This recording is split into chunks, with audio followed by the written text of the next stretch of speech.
Hi dears, അസ്സാമു അലൈക്കും, welcome back. ഇന്ന് ഞാനൊരു പ്രൊഡക്റ്റ് റിവ്യൂ ആയിട്ടാണ് വന്നിട്ടുള്ളത്. ബീറ്റർ ഏതാണ് നല്ലത് എന്ന് എനിക്ക് ഒരുപാട് പേര് മെസ്സേജ് അയച്ച് കമൻറ്റിലൂടെയൊക്കെ ചോദിക്കാറുണ്ട്, ഏറ്റവും നല്ല ബീറ്റർ ഏതാണ്. അപ്പോൾ ഞാനിപ്പോൾ ഇതുവരെ യൂസ് ചെയ്തിട്ടുണ്ടായിരുന്നത് ഓർപ്പായിട്ട് എന്ന കമ്പനിയുടെ ബീറ്റർ ആയിരുന്നു കേട്ടോ. പക്ഷേ അത് ഞാൻ ബീറ്ററിനെ കുറിച്ച് കൂടുതൽ അറിയുന്നതിന് മുന്നേ ഒക്കെ ഒരു 4 വർഷം മുന്നേ വാങ്ങിച്ചിട്ടുണ്ടായിരുന്ന ബീറ്ററാണ്. അത് അത്ര എന്താ പറയുക പെർഫെക്റ്റ് ആണെന്ന് ഞാൻ പറയില്ല, പക്ഷേ ഇത്രയും കാലം ഇതുവരെ ആയിട്ട് ഒരു കുഴപ്പമില്ല കേട്ടോ. 4 വർഷം യൂസ് ചെയ്തിട്ടും ഒരു കുഴപ്പമില്ല. അപ്പോൾ അതിൻ്റെ ഒരു പോരായ്മ എന്താണെന്ന് വെച്ചാൽ എനിക്ക് ആദ്യമൊന്നും അതിൻ്റെ ഫോൾട്ട് എന്താണെന്ന് അറിയില്ലായിരുന്നു കേട്ടോ. പിന്നെ എൻ്റെ വീട്ടിൽ ഫിലിപ്സിൻ്റെ ഇതുപോലത്തെ ബീറ്ററായിരുന്നു ഉണ്ടായിരുന്നത്. അപ്പോൾ അത് ഞാൻ യൂസ് ചെയ്തിട്ട് പിന്നെ ഞാൻ യൂസ് ചെയ്യുന്ന എൻ്റെ ഓർപ്പാട്ടിൻ്റെ ബീറ്റർ യൂസ് ചെയ്യുന്ന സമയത്ത് അത് ഒട്ടും തന്നെ സ്പീഡ് കിട്ടില്ല, പെട്ടെന്ന് ഫ്ലഫി ആവുന്നില്ല. അപ്പോൾ എനിക്ക് ഒട്ടും ഒരു കംഫർട്ട് തോന്നുന്നില്ല എൻ്റെ ബീറ്റർ കേട്ടോ. അപ്പോൾ ഞാൻ ചെക്ക് ചെയ്തപ്പോൾ എനിക്ക് മനസ്സിലായിട്ടുള്ള കാര്യം അത് 150 വാട്ടേ ഉള്ളൂ ഓർപ്പാട്ട് എന്ന ബീറ്റർ. പക്ഷേ ഫിലിപ്സിൻ്റെ ബീറ്റർ 300 വാട്ടിലുള്ള ഫിലിപ്സിൻ്റെ ബീറ്റർ ആട്ടോ ഞാൻ എൻ്റെ വീട്ടിലുണ്ട് എന്ന് പറഞ്ഞിട്ടുണ്ടായിരുന്നത്. അപ്പോൾ ഇതാണ് ഓർപ്പാട്ടിൻ്റെ ബീറ്റർ എന്ന് പറഞ്ഞ് ഞാൻ യൂസ് ചെയ്തിട്ടുണ്ടായിരുന്നത്. ഇതാകെ 150 വാട്ടേ ഉള്ളൂ. അപ്പോൾ നമ്മൾ എപ്പോഴും ബീറ്റർ സെലക്ട് ചെയ്യുന്ന സമയത്ത് 300 വാട്ട് അല്ലെങ്കിൽ 300 വാട്ടിന് മേലെയുള്ള ബീറ്റർ സെലക്ട് ചെയ്യാനായിട്ട് ശ്രദ്ധിക്കുക. എന്നാലേ നമുക്ക് കറക്റ്റായിട്ട് പെട്ടെന്ന് ബീറ്റായി കിട്ടുള്ളൂ. പെട്ടെന്ന് മുട്ടയൊക്കെ ബീറ്റ് ചെയ്യുന്ന സമയത്ത് നല്ല ഫ്ലഫി ആയിട്ട് കിട്ടുള്ളൂ. അപ്പോൾ ഞാനത് യൂസ് ചെയ്തിട്ട് നന്നായിട്ടുണ്ട് എന്ന് മനസ്സിലാക്കിയ ശേഷമാണ് ആമസോണിൽ നിന്ന് ഇതുപോലത്തെ സെയിം ബീറ്റർ തന്നെ ഞാൻ ഓർഡർ ചെയ്തിട്ടുള്ളത്. പക്ഷേ ഇതിന് റേറ്റ് നമ്മൾ സാധാരണ ഉള്ള ബീറ്ററിലേറെ കുറച്ച് കൂടുതലാണ്.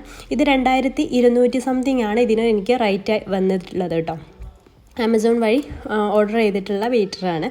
അപ്പോൾ നമ്മൾ സാധാരണ ഇപ്പോൾ കടയുമ്പോൾ ഇമ്പെക്സ് അതുപോലത്തെ ഒക്കെ കടയിൽ നിന്ന് വാങ്ങിക്കാൻ കിട്ടുന്നുണ്ട്. 1800, അതുപോലെ പ്രസ്റ്റീജിൻ്റെത് ഉണ്ട് 1900 സംതിങ് അങ്ങനെയൊക്കെ ഉണ്ട്. പക്ഷേ ഞാനിതിവിടെ ഷോപ്പിലൊക്കെ അന്വേഷിച്ചു ഫിലിപ്സ്. അപ്പോൾ അതൊന്നും ഇപ്പോൾ ഇറങ്ങുന്നില്ല എന്നാണ് എല്ലാ കടയിലും. ഞാനൊരു 4-5 ഷോപ്പിൽ അന്വേഷിച്ചു കേട്ടോ ഫിലിപ്സിൻ്റെ ബീറ്റർ. അപ്പോൾ അത് ഇറങ്ങുന്നില്ല എന്നാണ് ഇപ്പോൾ പറഞ്ഞിട്ടുള്ളത്. അപ്പോൾ ഞാൻ ആമസോണിലും ചെക്ക് ചെയ്യാൻ തുടങ്ങിയിട്ട് കുറേ ആയിട്ടുണ്ടായിരുന്നു. അപ്പോൾ അതിൽ കണ്ടിട്ടില്ല. അപ്പോൾ ഇടയ്ക്കൊന്ന് വന്നപ്പോൾ ഞാൻ പെട്ടെന്ന് ഓർഡർ ചെയ്തതാണ്. ഇത് എപ്പോഴും അവൈലബിൾ അല്ല. ഇപ്പോൾ ഞാൻ ഇന്നത് ചെക്ക് ചെയ്ത് നോക്കുമ്പോൾ ഇന്നതിൽ അവൈലബിൾ അല്ല. അപ്പോൾ ഇത് അവൈലബിൾ ആവുന്ന സമയത്ത് ഞാൻ അതിൻ്റെ ലിങ്ക് ഡിസ്ക്രിപ്ഷൻ ബോക്സിൽ കൊടുക്കാം കേട്ടോ. ഇപ്പോൾ അതിൻ്റെ ലിങ്ക് കൊടുക്കാൻ വേണ്ടിയിട്ട് നോക്കുമ്പോൾ അതിപ്പോൾ അവൈലബിൾ അല്ല എന്നാണ് പറയുന്നത്. അപ്പോൾ ഇനി ഉണ്ടാവുന്ന സമയത്ത് ഞാൻ ഡിസ്ക്രിപ്ഷൻ ബോക്സിൽ കൊടുക്കാം. എൻ്റെ ഡിസ്ക്രിപ്ഷൻ ബോക്സിൽ ചെക്ക് ചെയ്താൽ മതി, അതിൻ്റെ ലിങ്ക് ഞാൻ കൊടുക്കുന്നുണ്ട് കേട്ടോ. അപ്പോൾ ഇത് ഞാൻ അൺബോക്സ് ചെയ്യുകയാണ്. അപ്പോൾ ഇതിൽ 2 ഇതാണുള്ളത്. എല്ലാ ബീറ്ററിലും ഉള്ള പോലെ തന്നെ നമ്മുടെ ഇതൊന്ന് മാവ് കുഴക്കാനുള്ള ഇതുകൊണ്ട്, അതുപോലെ തന്നെ നമ്മുടെ വിസ്ക് ബീറ്റ് ചെയ്യാനുള്ള വിസ്കും ഉണ്ട്. പിന്നെ ഇതിൽ 2 പേപ്പേഴ്സൊക്കെ ആണ്. 2 വർഷം വാറൻറ്റി ഉണ്ട് കേട്ടോ ഇതിന്. 2 വർഷം വാറൻറ്റി ഉള്ള ബീറ്ററാണ്. അപ്പോൾ എനിക്കിപ്പോൾ ഇത് ഫ്ലിപ്കാർട്ടിലും ഞാൻ നോക്കിയിട്ടുണ്ടായിരുന്നു, അതിലും എനിക്ക് കിട്ടിയിട്ടുണ്ടായിരുന്നില്ല. ആമസോണിൽ കുറേ മുമ്പേന്ന് നോക്കുന്ന സമയത്ത് കിട്ടിയിട്ടുണ്ടായിരുന്നില്ല. ഇപ്പോൾ പെട്ടെന്ന് കിട്ടിയപ്പോൾ ഓർഡർ ചെയ്തതാണ് കേട്ടോ. അപ്പോൾ നിങ്ങൾ ഇടയ്ക്കിടയ്ക്ക് ചെക്ക് ചെയ്യണം, ഞാൻ ലിങ്ക് കൊടുക്കുന്നുണ്ട് കേട്ടോ. ഇടയ്ക്കിടയ്ക്ക് ചെക്ക് ചെയ്യണം. ഇപ്പോൾ എല്ലാ സമയത്തും ഇത് കിട്ടിയത് ഭയങ്കര ഡിമാൻഡാണുള്ള സാധനം തോന്നുന്നുണ്ട് കേട്ടോ. ഈ ഫിലിപ്സിൻ്റെ ബീറ്റർ എപ്പോഴും സ്റ്റോക്ക് തീർന്നു എന്നാണ് കാണിക്കുന്നത്. അതുപോലെ നമ്മുടെ ഷോപ്പിലൊന്നും ഇപ്പോൾ ഇത് ഇറങ്ങുന്നില്ല എന്നും പറഞ്ഞു. അപ്പോൾ ഇതാ നമ്മുടെ ബീറ്ററിൻ്റെ ഇത് പുറത്തേക്ക് എടുത്തിട്ടുണ്ട്. ഇത് അതിൻ്റെ പ്രൈസും കാര്യങ്ങളൊക്കെയാണ്. ഇതിനിടയ്ക്ക് ഓഫറൊക്കെ വരാറുണ്ട് കേട്ടോ. ആ സമയത്തൊക്കെ വാങ്ങിച്ചാൽ മതി. പിന്നെ ഇതിൻ്റെ യൂസർ മാനുവലും അതൊക്കെയാണ് അതിലുള്ളത്. പിന്നെ ഞാനിത് കാണിച്ചു തരാം. ഇത് സംഭവം നമ്മൾക്ക് ഈസി ആയിട്ട് പെട്ടെന്ന് തന്നെ ക്രീമൊക്കെ ബീറ്റ് ചെയ്യാനൊക്കെ ഈസിയാണ് കേട്ടോ. ഞാൻ സജസ്റ്റ് ചെയ്യുന്നൊരു ബീറ്ററാണ് ഫിലിപ്സിൻ്റെ. വില കൊടുക്കുന്ന സമയത്ത് കുറച്ച് അധികം ഉണ്ടെങ്കിലും പിന്നീട് നമുക്കിത് കുറേ കാലത്തിന് യൂസ് ചെയ്യാം. നല്ല ബീറ്ററാണ് ഇത്. കറക്റ്റ് 300 വാട്ടാണ് കേട്ടോ ഈ ഒരു ബീറ്റർ. ഇനി ഇതെങ്ങനെയൊക്കെയാണ് ഇതിൻ്റെ സംഭവങ്ങളൊക്കെ എന്ന് ഞാൻ കാണിച്ചു തരാം കേട്ടോ. പിന്നെ ഇതിന് എന്തെല്ലാം സ്വിച്ചസ് ഉണ്ട്, സ്പീഡ് അഡ്ജസ്റ്റ് ചെയ്യൽ, അതൊക്കെ ഞാൻ കാണിച്ചിട്ട്. ഇത് ഇതുപോലെ ഈ ഒരു 2 ഹോളിൽ ഇങ്ങനെ പ്രസ് ചെയ്തിട്ട് അങ്ങോട്ട് പ്രസ് ചെയ്ത് കൊടുത്താൽ മതി. അതിൻ്റെ ഒരു ഇത് കണക്ഷൻ ചെയ്യുന്ന ഒരു ഭാഗമുണ്ട്, അവിടെ നിന്ന് പ്രസ് ചെയ്ത് കൊടുത്താൽ അതവിടെ സെറ്റായി നിന്നോളും. അപ്പോൾ ഇതുപോലെയാണ് ഇത് ചെയ്യുക. പിന്നെ ഇതിൻ്റെ സ്വിച്ച് ഓൺ ചെയ്തിട്ട് നമ്മൾ സ്പീഡ് അഡ്ജസ്റ്റ് ചെയ്ത് കൊടുത്താൽ മതി കേട്ടോ.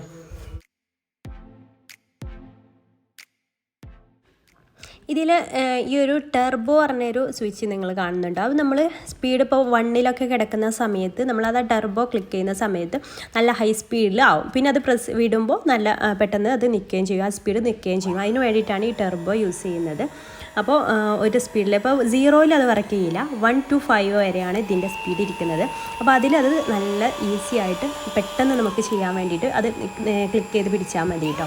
അങ്ങനെ 5 സ്പീഡാണ് ഇതിനുള്ളത്. നമ്മൾ ഫസ്റ്റൊക്കെ ബീറ്റ് ചെയ്യുന്ന സമയത്ത് 1-ലിടുക, പിന്നെ 2-ലേക്ക്, പിന്നെ 3-ലേക്ക് അങ്ങനെ ഇട്ട് കൊടുത്താൽ മതി. അപ്പോൾ സ്പീഡൊക്കെ നമുക്ക് ഈസി ആയിട്ട് അഡ്ജസ്റ്റ് ചെയ്യാൻ പറ്റും. പിന്നെ നമുക്ക് ബീറ്റ് ചെയ്ത് കഴിഞ്ഞതിന് ശേഷം ഇതുപോലെ നിർത്തി വെക്കാം. നമ്മൾ അയൺ ബോക്സ് ഒക്കെ വെക്കുന്ന പോലെ ഇതുപോലെ വെക്കാം. പക്ഷേ എൻ്റെ ആദ്യത്തെ ബീറ്ററിന് ആ ഒരു ഫെസിലിറ്റി ഉണ്ടായിരുന്നില്ല കേട്ടോ. ഇതുപോലെ സ്റ്റാൻഡ് ആക്കിയിട്ട് ഇങ്ങനെ നിർത്താനുള്ള ആ ഒരു ഫെസിലിറ്റി ആദ്യത്തെ ബീറ്ററിന് ഉണ്ടായിരുന്നില്ല. അപ്പോൾ അതെനിക്ക് നല്ലതായിട്ട് ഇഷ്ടപ്പെട്ടു. ഇതുപോലെ വെക്കാമെന്നുണ്ടെങ്കിൽ നമ്മൾ ബീറ്റ് ചെയ്യുന്നതിൻ്റെ ഇടയ്ക്ക് വേറെ ഇൻഗ്രീഡിയൻസ് ചേർക്കുന്ന സമയത്തൊക്കെ നമുക്ക് ഈസി ആയിട്ട് അവിടെ വെക്കാം. അപ്പോൾ ഈ മേലത്തെ ആ ഒരു വൈറ്റ് നോബ് ഉണ്ടല്ലോ, അത് പ്രസ് ചെയ്യുമ്പോൾ നമുക്ക് അതിൽ നിന്ന് ആ ഒരു വിസ്ക് അതിൽ നിന്ന് അടർത്തിയെടുക്കാൻ പറ്റും കേട്ടോ. അപ്പോൾ അതൊന്ന് വെറുതെ അങ്ങ് പ്രസ് ചെയ്ത് കൊടുത്താൽ മതി. അപ്പോൾ നമുക്കത് എടുക്കാൻ പറ്റും. ഇനി ഇത് എങ്ങനെയാണോ ഫിറ്റ് ചെയ്തത് അതേ രീതിയിൽ തന്നെയാണ് നമ്മൾ മാവ് കുഴക്കുന്ന ഈ ഒരു ഇതും വെക്കേണ്ടത്.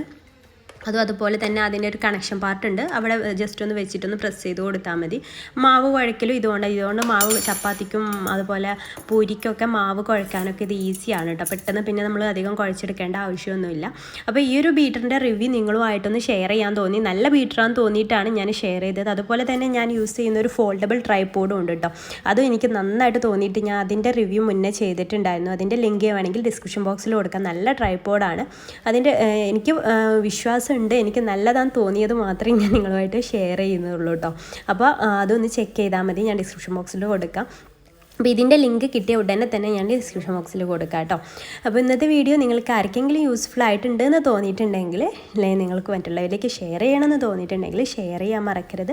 അതുപോലെ തന്നെ ഇഷ്ടപ്പെട്ടാൽ ലൈക്ക് ചെയ്യാനും ചാനൽ സബ്സ്ക്രൈബ് ചെയ്യാത്തവരുണ്ടെങ്കിൽ പ്ലീസ് ഒന്ന് സബ്സ്ക്രൈബ് കൂടെ ചെയ്തിട്ട് എന്നെ സപ്പോർട്ട് ചെയ്യുമല്ലോ. അപ്പോൾ ഇൻഷാ അല്ലാഹ് നാളെ പുതിയൊരു വീഡിയോ ആയിട്ട് നമുക്ക് കാണാം. താങ്ക്